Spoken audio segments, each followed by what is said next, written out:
Hey guys, this is my YouTube channel. Welcome back. Before we start, make sure you click on the subscribe button. Let's start.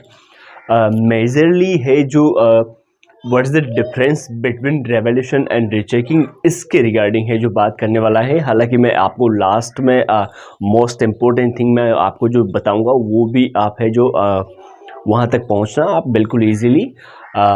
इसमें जो difference जो रहता है वो जैसे कि बात करें केवल और केवल सबसे पहले रीचेकिंग की अगर बात करें तो रीचेकिंग पर है जो जैसे जो आप एग्ज़ाम देने के बाद है जो आपकी जो आंसर बुक होती है वो जस्ट फर्स्ट टाइम है जो वो चेक होती है। देन बाई चांस ही ऐसी बात होती है लगभग 0.01% लगभग डेटॉल की तरह। तो उस पर है जो होता क्या है उसमें रीचेकिंग में अगर आप जो फॉर्म फिल करते हो जो आपकी थोड़ी सी यूँ गौर करना बात पर और समझने की कोशिश करना, try to understand it.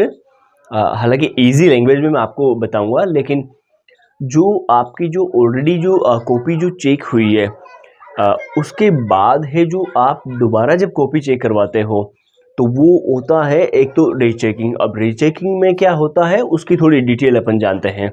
Rechecking में जो आपके जो मार्क्स ऑलरेडी वहाँ पर जो है सबमिटेड या फिर ऑब्टेन्ड जिसको मैं कहूँगा, वो जो है जैसे मान लो क्वेश्चन नंबर 2 है, क्वेश्चन नंबर 5 है, फॉर एग्जांपल बता रहा हूँ मैं आपको। क्वेश्चन नंबर कोई सा भी क्वेश्चन नंबर हो उसमें जैसे मान लो क्वेश्चन नंबर 5 है तो 5 नंबर क्वेश्चन नंबर जो 5 है वो अगर आपको दे रखा है कि क्वेश्चन नंबर 5 है जो वो 7 मार्क्स का है या 2 मार्क्स का है, जस्ट एग्जांपल, और आपको 7 में से बाई चांस 3-2 दिए गए हैं तो वहाँ पर रीचेकिंग में ये जो 3-2 जो आपको दिए गए हैं वो जस्ट लाइक रिटोटलिंग होता है। केवल दोबारा कॉपी है जो चेक की जाती है और जो नंबर जो आपको कॉपी में दिए गए हैं वो केवल है जो गिने जाते हैं। अब उसमें जो मेजरली जो डिफरेंस रहता है वो ये रहता है कि जैसे मान लो किसी भी क्वेश्चन में 7, 5, 2 कुछ भी यूँ 11, 12 जो भी है उसमें अगर है जो आपको है जो मार्क्स है जो सबमिटेड नहीं किए गए हैं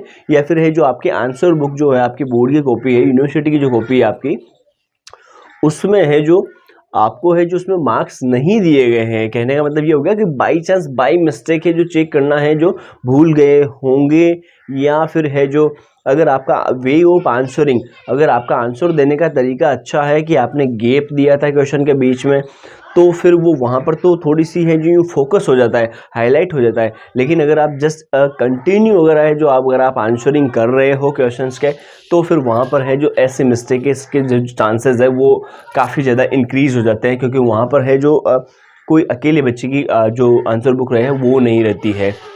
और उसके बाद हम बात करते हैं रेवोल्यूशन की। रेवोल्यूशन में है जो केवल और केवल रेवोल्यूशन का सबसे पहले मतलब तो मैं आपको हिंदी में बताऊं कि इसका मतलब होता है पुनर्मूल्यांकन।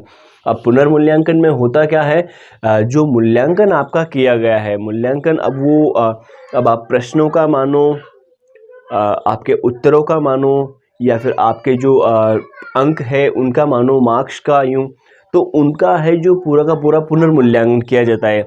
इसीलिए रेवोल्यूशन और रीचेकिंग की फ़ीस में भी है जो डिफरेंस होता है, ये भी बात पे थोड़ा सा गौर करना। बाकी है जो अंतिम बात ये है, नीचे है जो आपको किसी भी बोर्ड से हो, किसी भी यूनिवर्सिटी से हो, नीचे आपको कमेंट सेक्शन में पिन करके मैं अभी हेल्पलाइन नंबर मैं प्रोवाइड करवा दूँगा, पिन करवा दूँगा मैं अभी टीम से। तो वो हेल्पलाइन नंबर पे जाकर है जो आप व्हाट्सअप टेक्स्ट कर सकते हो। वहाँ पर आपको ईजिली आपकी मार्कशीट के अकॉर्डिंग, आपके रिजल्ट के अकॉर्डिंग है जो आपको which one is the best option for you revolution, rechecking, retotalling. और किसी बच्चों को है जो सप्लीमेंट्री भी होती है, कंपार्टमेंट भी होता है, तो फिर वो आपको बेटर वैसे है जो एडवाइस है जो वो प्रॉपर बेटर वैसे आपको है जो दे सकते हैं। तो आप एक बार ज़रूर वहाँ पर जाइए और एक बार है जो जानकारी ले लीजिए, क्योंकि ये कोई एक दिन की बात नहीं है। That is your career, that is your time, that is your last year, that is your सब सारी चीज़ें आ जाती है। आपके क्लासमेट हो गए, सब कुछ हो गया यूँ, क्लासमेट है, फ्यूचर है, करियर है, ऊपर से जो टाइम जो है, मेनली जो टाइम कहूँगा सबसे बड़ा टाइम होता है, क्योंकि that is the note matter of whole year पूरा आपने 1 साल वहाँ पर लगाया है, तो उसका जो कमबैक जो रहता है, उसका जो उसकी जो प्रोडक्टिविटी रहती है वो डिपेंडेंट ऑन यू कम्प्लीटली। तो होप यू अंडरस्टैंड इट। तो आगे के लिए मैं बेस्ट ऑफ लक कहना चाहूँगा। Thank you so much, see you. Subscribe now please.